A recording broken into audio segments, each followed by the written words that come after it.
Welcome to the 2016 Sensory Deprivation Final Class. By the end of today, you will know everything there is need to know about sensory deprivation. To start this off, can someone tell me what sensory deprivation means? Okay.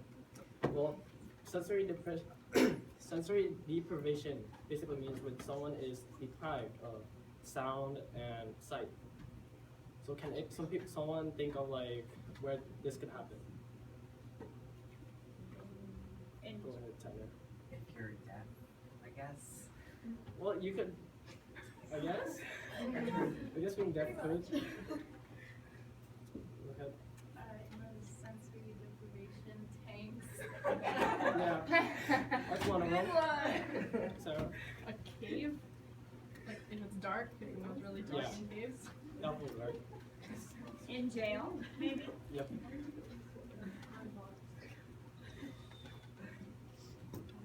So according to the 14 people that I surveyed a while back, the things they said that they went through for sensory deprivation was, again, what some people you guys said, the chamber thing, and the prison solitary prison room.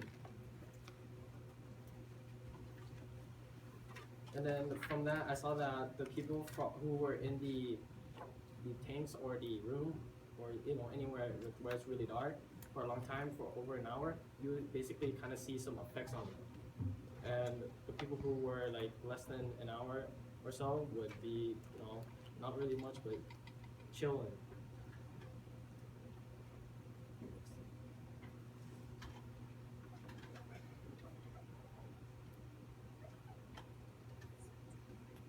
Now, can someone tell me, like, what do you guys think, for the people who stayed over an hour, what do you guys think that they felt? If they were in, like, a dark room for, the next whole day or something? Go ahead.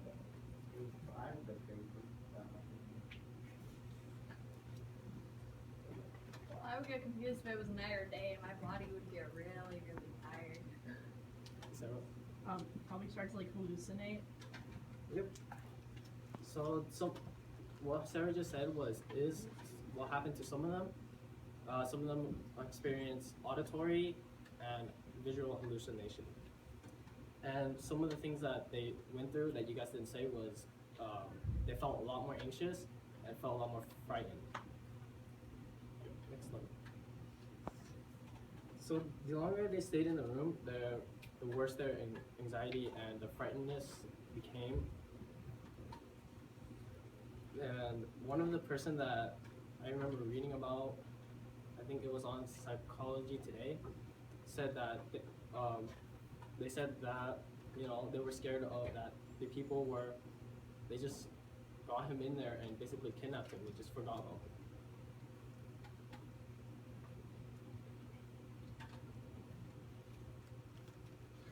So going back to what Sarah just said about the hallucination, some people experience, again, some people didn't experience hallucination, some experience only auditory, and some experience both. Next slide. So one thing that a person said to me during the survey was that everything they heard got amplified. So within the next slide, I'm going to show you guys a video kind of like, it's similar to what he experienced, except every time he heard like a noise, it got louder. Go ahead.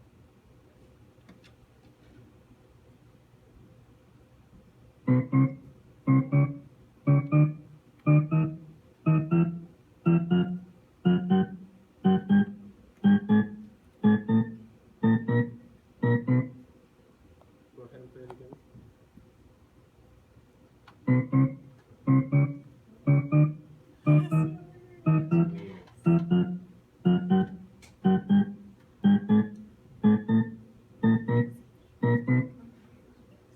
As you can see, throughout the whole video, it was actually the same video played over again, except every time you heard the tune again, it got even loud or higher pitch.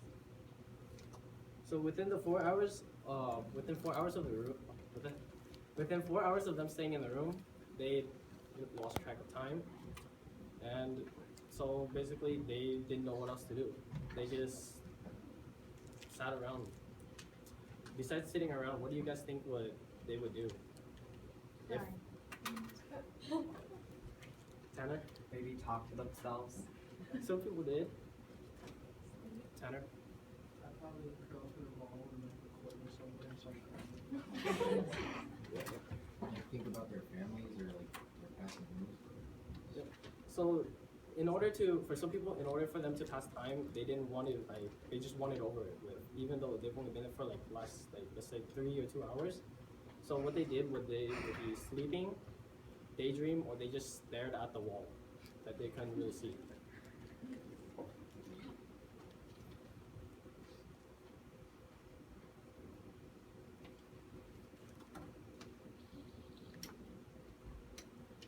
So basically, throughout the whole process of time that they are in the room, they basically just they just keep imagining things.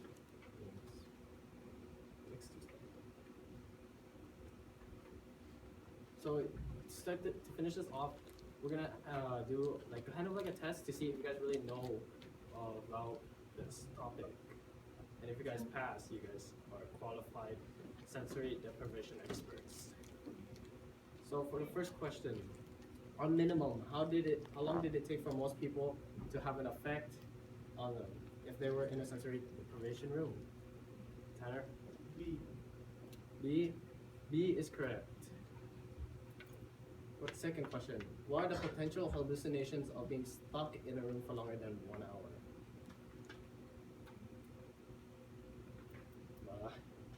Next, I can't remember names. C, yes, that is correct. Next one. What was the most common thing that people lost track of in their sensory deprivation room? Yep, that is correct. And the final question: what did most of the people do to pass the time? Yep, that is correct. This concludes the class, and I would like to congratulate you guys that you guys passed the whole sensory deprivation class, and you guys are now qualified sensory deprivation experts.